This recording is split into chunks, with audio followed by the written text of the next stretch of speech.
आणखीन एक महत्त्वाची बातमी, उद्धव ठाकरेंच्या यवतमाळ वाशिम लोकसभा मतदारसंघाच्या दौऱ्याचा आजचा दुसरा दिवस आहे आणि उद्धव ठाकरेंचे आज कारंजा आणि वाशिममध्ये संवाद मेळावे होणार आहेत। काल झालेल्या संवाद मेळाव्यामध्ये उद्धव ठाकरेंनी भावना गवळी, संजय राठोडांवर टीका केली होती।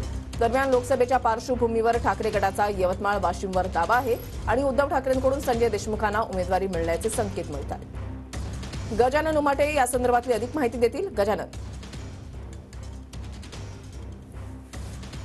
नक्कीच उद्धव ठाकरे यांच्या यवतमाळ वाशिम लोकसभा मतदारसंघाच्या दौऱ्याचा आजचा दुसरा दिवस आहे आणि आज कारंजा इथे सभा आहे। काल 2 कार्यकर्ता मेळावे झाले, आज तिसरा मेळावा आणि गेल्या काही वर्षांमध्ये पहिल्यांदाच यवतमाळ वाशिम लोकसभा मतदारसंघात उद्धव ठाकरे यांचा मुक्काम पाहायला मिळतो। यावरून लक्षात येत आहे की आगामी लोकसभा निवडणुकीसाठी उद्धव ठाकरे जे आहेत ते यवतमाळ वाशिमवर दावा करतायत आणि भावना गवळी यांच्या विरोधात एक आक्रमक आणि प्रबळ उमेदवार उतरवण्याची तयारी करतात। त्यामुळेच लोकसभा निवडणुका जाहीर होण्यापूर्वीच इथे या ठिकाणी 4 कार्यकर्ता मेळावे आणि आपण बघू शकतो या ठिकाणी कारंजा इथे हा मेळावा थोड्या वेळात सुरू होणार आहे। तयारी पूर्ण झालेली आहे।